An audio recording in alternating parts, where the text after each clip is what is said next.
All right. This is one of those stories where everything sounds normal, at least until you actually start paying attention. And once he did, things stopped making sense very quickly. You know, one of those perfectly functional marriages where nothing is wrong, except everything. The kind where she smiles at the right moments, says the right things, and makes you feel like you're imagining whatever's quietly rotting underneath the surface. The kind of marriage that looks completely fine in photos and completely unravels the second someone starts asking real questions. At first, Daniel Brooks thought he had a solid life. Stable job, nice home, a wife who seemed happy. Underneath all of that, yeah, not so much. Daniel Brooks was 34 years old when he first noticed something wasn't quite right. Not in a dramatic way. Not the kind of thing where alarm bells go off and the walls feel like they're closing in. It was quieter than that. More like a low hum you can't quite locate. The kind you start hearing in an otherwise silent room, and you can't tell if it's real or if you're just tired. He and Megan had been married for 6 years at that point. Met when they were both 26, got engaged at 28, married at 28 and a half because Megan didn't believe in long engagements. That should have told him something about how she operated. Decisions made quickly, momentum valued over reflection. But at the time, it seemed like confidence. He admired it, even. They lived in a suburb of Columbus, Ohio. A nice house, not extravagant, but comfortable. 3 bedrooms, a backyard with a deck Daniel had built himself over 2 summers. A neighborhood quiet enough that you could hear the sprinklers 2 houses down on Saturday mornings. It was exactly the kind of life they'd talked about early on, the kind you sketch out in those late-night conversations when everything still feels like possibility. Daniel worked in project management for a mid-sized construction firm. Steady income, good hours most weeks, occasional crunch periods, but nothing out of control. Megan had a marketing job at a downtown agency, hybrid schedule, some days from home, some in the office. They had a dog, a black lab mix named Scout, who was equally devoted to both of them and completely oblivious to human drama. For the first few years, things were good. Not perfect, because nothing is but genuinely good. They argued occasionally about the usual things. Whose turn it was to deal with the plumber, whether they were saving enough, whether Megan's habit of leaving cabinet doors open was a personality flaw or a subconscious cry for help. Normal stuff. Then somewhere around year 5, the texture of things changed. Daniel couldn't point to a single moment. He tried to, later, when he was sitting alone going over everything in his head. But it wasn't one thing, it was more like a slow drift. The kind you don't notice until you look back and realize how far from shore you've gotten. The first thing he noticed was the phone. Megan had never been particularly secretive with her phone. She'd leave it on the counter, face up, charging in the kitchen. If a message came in while they were watching TV, she'd glance at it and either respond or set it back down without making a production of it. That was just how she was. But sometime around January of the year, things started to unravel. The phone started going face down. Just that. Small thing, probably nothing. Except she also started bringing it into the bathroom with her, and she'd started muting the sound. She'd always kept it on, because she said she hated missing calls from her mother. Now it was perpetually on silent. Daniel noticed it the way you notice a painting that's been shifted 2 inches to the left. You walk past it 100 times before your brain registers that something is slightly wrong with the wall. He didn't say anything. He filed it away. The second thing was the gym. Megan had joined a new gym in early February, a fitness studio about 15 minutes from their house. She'd talked about it for a while, said she wanted to try the classes, said a few people from work had memberships there. Totally reasonable. Daniel encouraged it. He liked that she was taking care of herself. The issue was the schedule. She'd go 3 mornings a week, Tuesday, Thursday, Saturday. Fine, consistent, even admirable. But then the Saturday sessions started running long. An hour class would turn into a 2-hour absence, then 2.5. She'd come home looking refreshed, which was not particularly suspicious on its own, except that she'd also started showering at the gym before coming back. Something she'd never done before, because she'd always said the gym showers felt impersonal. Apparently she'd come around on that. Traffic was bad, she said once, on a Saturday in late March, when Daniel asked why the 40-minute round trip had taken closer to 3 hours. He nodded. Right. Because that totally checks out. Traffic. On a Saturday. At 10 in the morning. In their suburb. He didn't push it. The third thing was the dinner with her work friends. Megan had always had a solid social circle from the agency. A handful of women she'd worked with for years. A couple of them she'd stayed close to even after they'd moved on to different companies. They did a dinner thing occasionally, nothing unusual. But in February and March, the dinners became more frequent, and the timing got later. She'd leave around 7 and come back at midnight, sometimes past it. Once it was close to 1 in the morning. He asked once, just lightly, just in passing, who all was there. She rattled off 3 names, all women, including her close friend Priya and a woman named Kelsey from her old job. "That sounds fun," Daniel said. "It was," she said. "Priya's going through some stuff. We were just catching up." She went upstairs after that. 2 weeks later, something came up where Daniel had to reach out to Priya. Something minor, a birthday card situation. Megan had left her phone at home and he was trying to get Priya's address. He texted Priya from his own phone. Priya responded almost immediately. "Hey, yeah, sure, I can get you that. Also, random question, is everything okay? I haven't actually seen Megan in a while. She's been saying she's busy." Daniel stared at that message for a long time. He told Priya he'd just gotten the dates mixed up, thanked her for the address, and put his phone down. So, the dinner with Priya, the one Megan had described in detail, the one where Priya was going through stuff and they were catching up, had not included Priya. That was the moment the low hum got louder. He didn't confront Megan, not yet. He'd been here before, sort of. 2 years into the marriage. He'd convinced himself something was wrong, made a quiet accusation based on nothing concrete, and it had turned out to be completely unfounded. Megan had been hurt. They'd argued badly. He'd spent weeks feeling like an idiot for letting his insecurity get the better of him. He wasn't going to do that again. But he also wasn't going to ignore what Priya had just told him. He filed it away. There was one more thing that happened in part 1, and it was small, but it stuck with him. He came home early from work one afternoon in April. Left the office around 3. Project was ahead of schedule. Thought he'd surprise Megan since she was working from home that day. He wasn't trying to catch anything.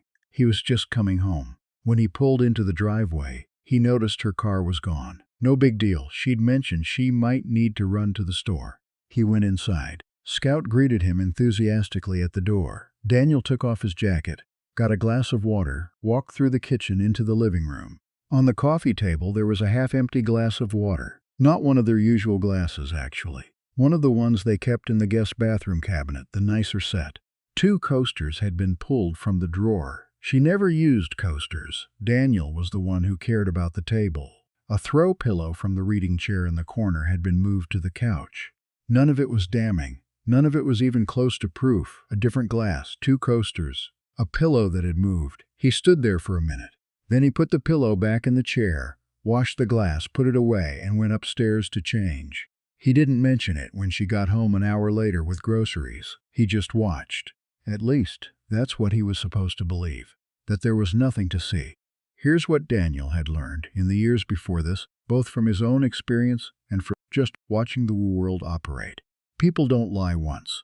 When someone tells you a lie that works, they use it again. And when a lie works the second time, it starts to feel reliable to them. A tool they can reach for, something they've tested and trust.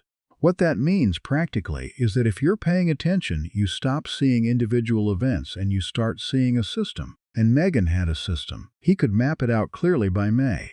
Saturday mornings were protected. She guarded those with a certain quiet consistency. Never made plans with family or friends on Saturdays before noon. Never asked if Daniel wanted to come to the gym. Never varied the routine. It was just Saturdays, the gym, the long absence. Home by 11, sometimes noon, always clean. The work dinners happened every 2 to 3 weeks, reliably. Always on a weeknight, never a weekend, which he thought was interesting. Always with a story that had enough names and context to sound real, but not so much that it invited follow-up questions. She'd learned something from the Priya incident, whether she knew he'd had that conversation or not. She kept the stories lighter after that. Fewer specific names, more vague references. A few people from the office, some of the creative team. The phone stayed face down, always. But the thing that bothered Daniel most, the thing he kept coming back to, wasn't the gym or the dinners or the phone. It was the emotional temperature. When you're close to someone for 6 years, you develop a kind of internal calibration for them. You know their moods before they announce them. You know when something's wrong before they say it. You know what their distracted looks like versus their tired versus their irritated. Megan had started coming home with a particular quality about her that he couldn't precisely name for a long time. It took him a while to identify it. She was content, not happy in the way she was happy around him, not laughing, not engaged, not connected, but settled in herself. Quiet in a way that felt private, not shared. Like someone coming home after a really satisfying afternoon that had nothing to do with you. He'd seen that look before, years earlier, when she'd come back from a solo weekend trip to see a college friend. She'd been glowing afterward, refreshed. And he'd thought it was because she'd needed the space, the independence, the time to be just herself for a few days. Now he wondered if that weekend trip had been the beginning of something, or maybe just a preview of a pattern he hadn't known to look for yet. He started paying attention to her in a different way. Not obsessively. He wasn't driving by the gym or going through her pockets. He was just watching the things that were already in front of him, the things he'd been trained, by her, essentially, to overlook. He noticed that on Saturday evenings, she was more relaxed than on other evenings, more patient with small irritations, more likely to reach for his hand while they watched TV. He thought about what that meant, whether the warmth was genuine, whether it was guilt, whether it was just coincidence.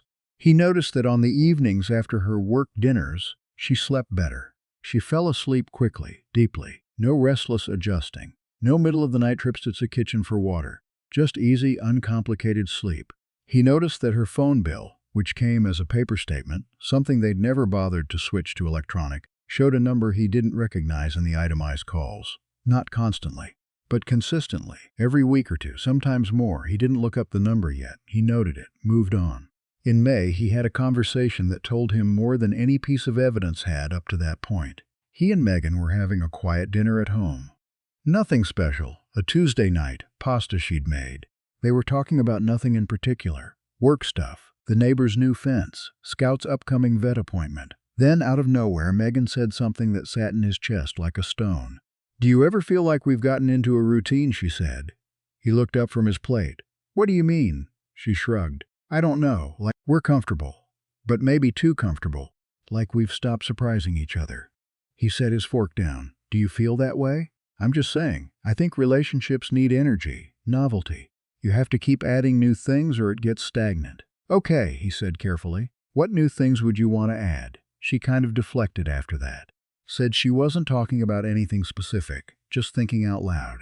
Said she'd been listening to a podcast about relationships. He let it drop, but he thought about it for a long time afterward.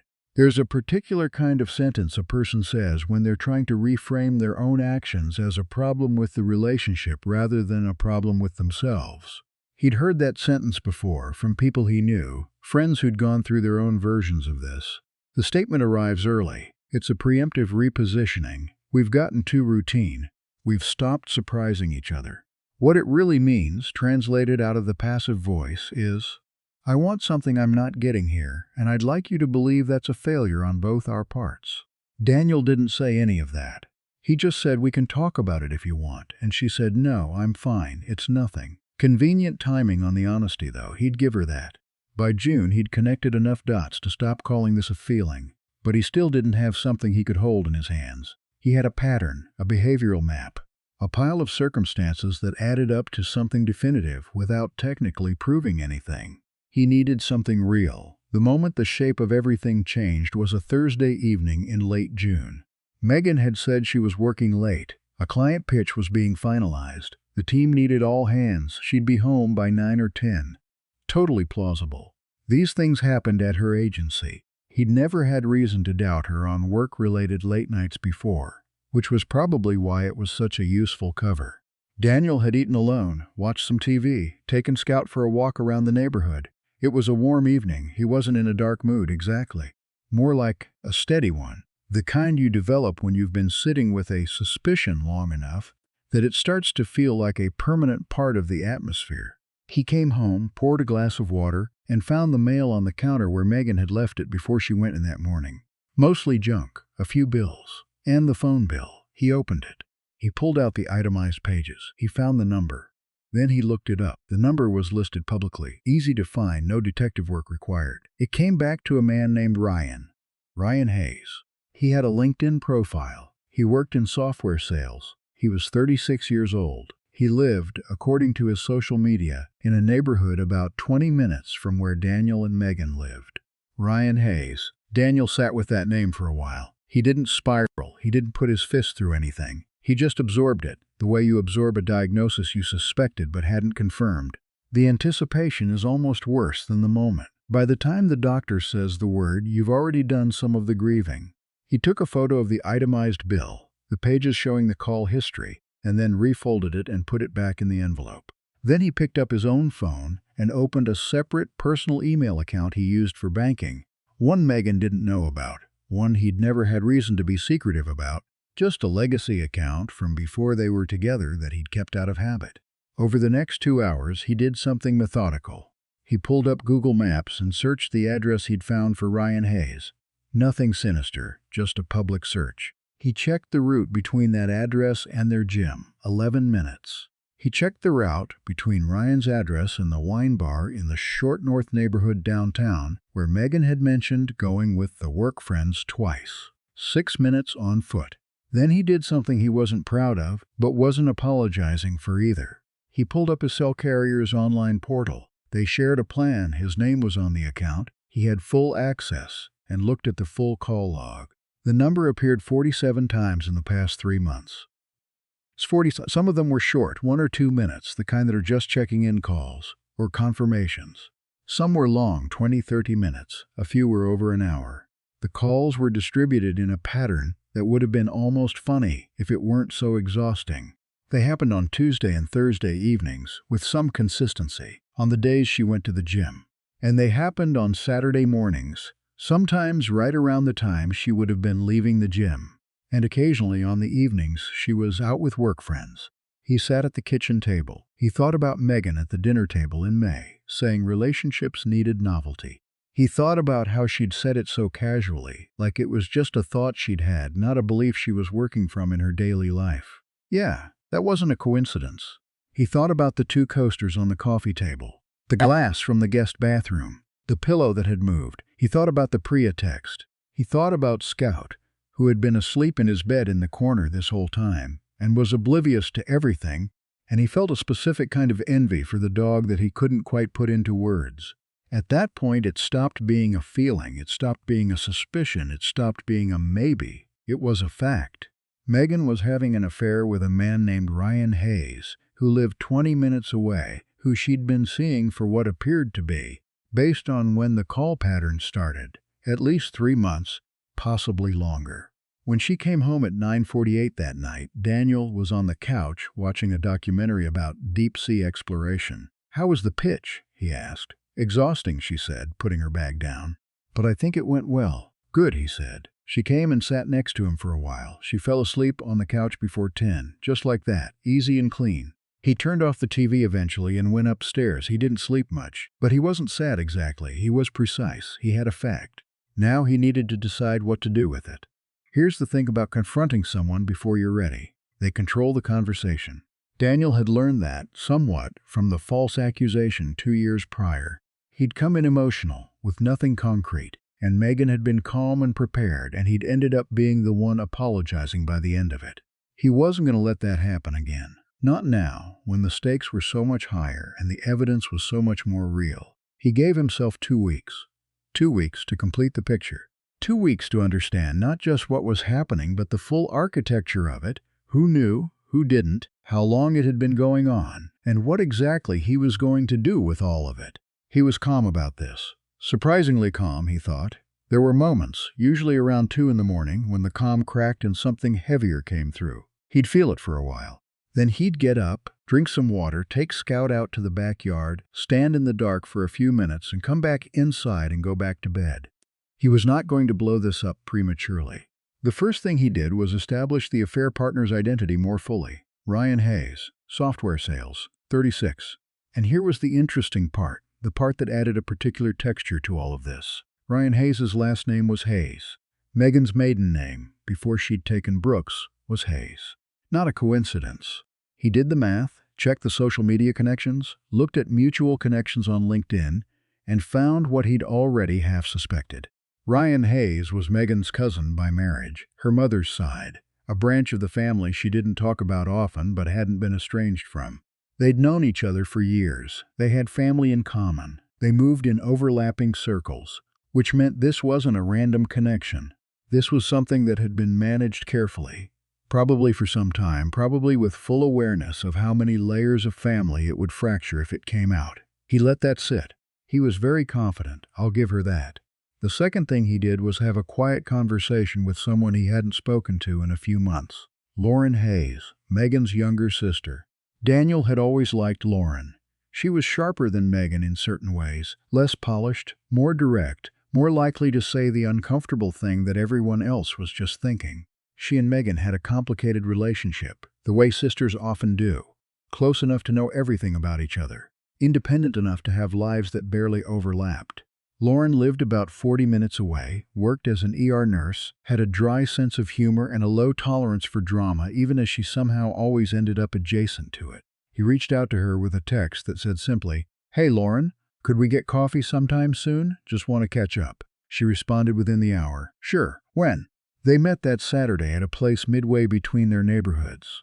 Daniel got there first, got a table in the back corner, ordered a black coffee. When Lauren arrived, she looked at him for a moment before she sat down. Just a moment, just long enough, and he could tell she already knew something was coming. She sat down. "How are you?" she said. "I'm okay," he said. She nodded slowly. "Okay." He didn't beat around the bush. He wasn't in the mood. Said, "Lauren, I think Megan's been seeing someone. I'm not asking you to tell me anything you don't want to tell me, but I wanted to know if you knew anything, and I wanted you to hear it from me." Lauren looked at him. She was quiet for a moment that felt longer than it was. Then she said, "How much do you know?" he told her. When he was done, she looked out the window for a while. Then she said something that he'd remember for a long time afterward. "I'm sorry, Daniel. I should have said something sooner. I thought it was going to burn itself out." She knew. Not everything. She didn't have dates and call logs. But she'd known there was someone. She'd suspected who. She'd watched it from a distance and hoped it would resolve itself without her having to walk into the middle of it. "She's going to regret this," Lauren said. Not with anger. With a flatness that felt more absolute than anger. Not because it'll go badly, though it will, but because she's throwing away something real for something that isn't. Daniel asked her one question. "Do you know how long it's been?" Lauren hesitated. Then, "At least since fall." "Maybe longer." "Fall. That was 8 or 9 months, maybe more." He nodded. He thanked her. He paid for both coffees. He drove home. Megan was at the gym. He sat in his driveway for a few minutes before going inside. "Okay," he thought. "Now I know the full shape of it." The third thing he did in those 2 weeks was set up the moment. He'd decided, and this was a conscious, deliberate decision, that he wasn't going to do this in private. Not because he was angry and wanted to make a scene, but because Megan had been lying to him for months with confidence, in front of family, in front of friends, in what she presumably felt was total safety. He wanted her to understand, at the moment of confrontation, that the safety had been an illusion. He called Megan's mother, Carol, under the pretext of organizing a small family gathering, a dinner at the house, nothing elaborate, just something he said he'd been meaning to do. Carol loved that idea. She said she'd bring Megan's aunt and uncle. She'd mention it to Lauren. He also, in a move that was quiet and cold, and that he thought was probably the most precisely calculated thing he'd ever done in his personal life, reached out to a mutual friend named Tom who happened to know Ryan Hayes. Not well, but enough. He didn't involve Tom directly in anything. He just knew Tom would be mentioned. He let her lie one last time. On the Friday before the dinner, he asked Megan casually whether there was anyone she wanted to invite. Friends, anyone from work, anyone she'd been wanting to catch up with lately. She thought about it. "Maybe Priya," she said. "I've been meaning to make more time for her." He nodded. "Sounds good. I'll set an extra place." She smiled, leaned over and kissed his cheek. She was very at ease, very comfortable. He set the table. The dinner was on a Saturday evening. Carol arrived first, around 5:30, with wine and a casserole dish she'd made that morning, and a warm energy that filled the room the way she always did. This woman who had raised 2 daughters and expected the best of both of them and had no idea what was about to happen in her son-in-law's dining room. Megan's aunt and uncle came next. Then Priya, who had been genuinely, visibly pleased to be invited, who hugged Megan at the door and said she'd missed her, who may or may not have noticed the slight stiffness in Megan's response. Lauren arrived last. She came in quietly, gave her mother a hug, said hello to the others. found Daniel in the kitchen and gave him a single look. Composed, steady, a kind of "you sure about this?" And he answered with a small nod. She nodded back. They sat down to dinner. It was for about 40 minutes a completely normal dinner. Food was good. Wine was poured. Carol talked about her garden. The uncle told a story about a recent road trip that went on slightly too long. Megan was relaxed and warm, the way she was with family, attentive, conversational, the version of herself that Daniel had married and had never stopped existing even while something else was happening in the background. It almost made it worse, watching her at that table. Not more painful, he was past pain and had been for days, but more strange, more clarifying in the way that painful clarity always is. Then, somewhere in the space between the main course and dessert, the conversation turned, the way conversations do, organically, step by step, to recent life events, what people had been up to, changes, new projects, upcoming plans. Megan mentioned she'd been wanting to take a weekend trip somewhere, maybe Asheville, she said, maybe the Smokies. She looked at Daniel and said, "We keep talking about it and never doing it." "I know," he said mildly. "We should plan that." And then, very calmly, Daniel looked at his mother-in-law and said, "Carol, I wanted to ask you something. Have you seen much of Ryan lately?" The table shifted slightly.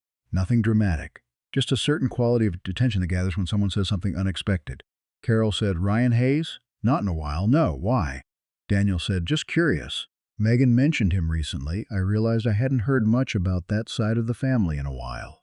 He looked at Megan. Megan's expression did not break. She was too practiced for that. But something moved behind her eyes, a quick recalibration, a reorientation, the kind of micro-adjustment that happens when someone detects danger and starts looking for the exit. "I don't think I mentioned Ryan," she said carefully. "Where did you get that?" "Didn't you?" he said. "Maybe I'm misremembering." He let a beat pass. He picked up his phone from beside his plate. He'd already opened the photo of the call log. He placed it on the table, screen up, and slid it gently toward the center. "Although," he said, "I'm pretty sure I can remember most of this correctly." The table went quiet. Lauren looked at the phone. She already knew what was on it. She looked at Megan with an expression that was not satisfaction, not anger, something more like grief mixed with the relief of not having to carry a secret anymore. Carol leaned forward, looked at the screen, looked at Megan. Megan's face had gone through several colors in the span of about 5 seconds. "Daniel," she started. "It's 47 calls," he said, still calm. "Over 3 months. And that's just the calls, not the gym, not the dinners, not the night in April when you had someone over while I was at work." He hadn't confirmed that one, actually. But he said it, and the way her face moved told him he'd been right. "That's not," she said, and stopped. "Not what?" he said pleasantly. The aunt had gone very still. Priya was looking at the table. Carol had a hand to her mouth. Megan tried to recover. She was good at recovering. She tried to reframe it. She started to say something about how things had been difficult lately, how she'd been feeling disconnected, how she hadn't known how to talk to him about it. And then Lauren put her fork down. Everyone looked at her. "Megan," she said in a voice that was completely even. "Stop." Megan looked at her sister.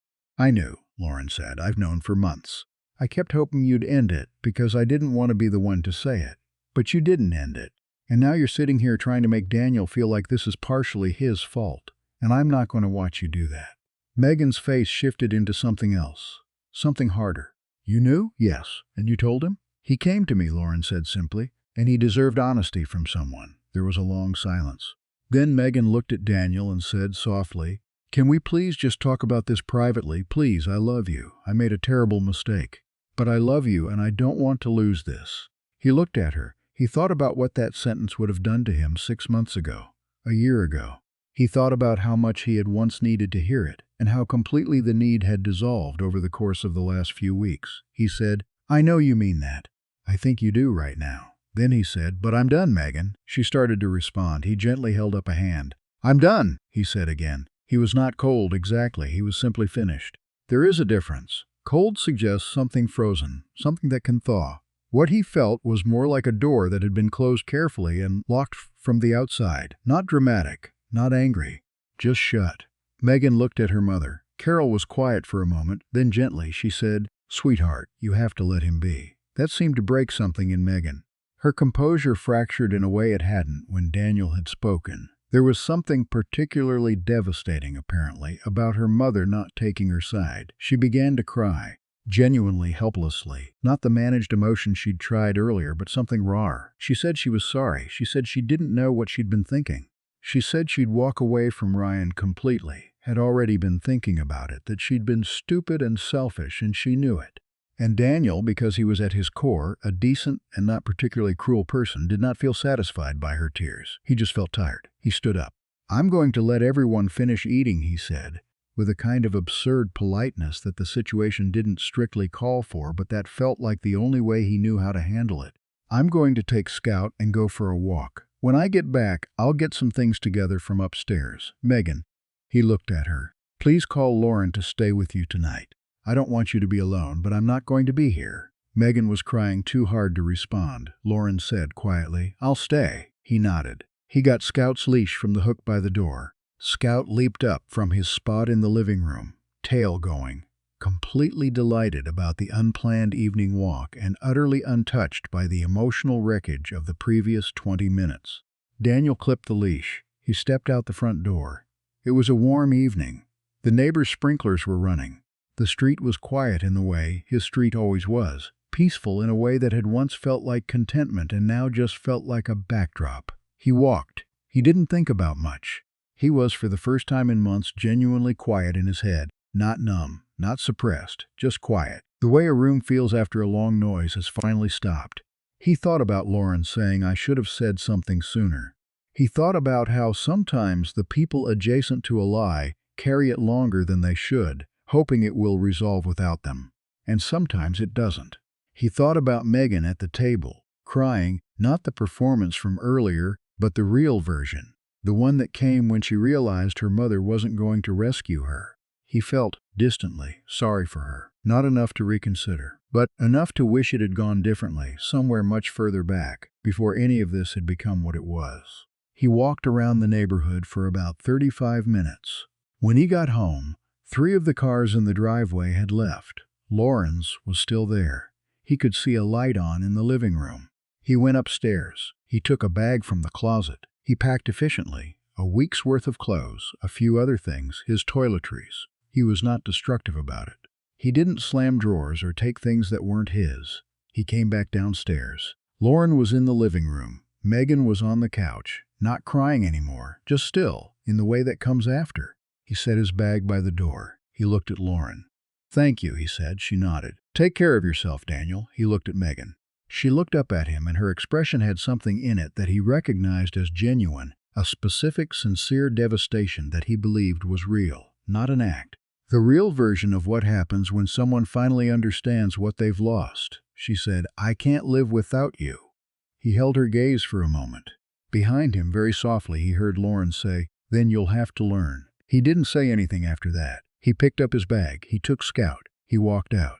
At that point, there wasn't really anything left to say. He wasn't angry anymore. He was just done. And sometimes done is the only answer that makes sense.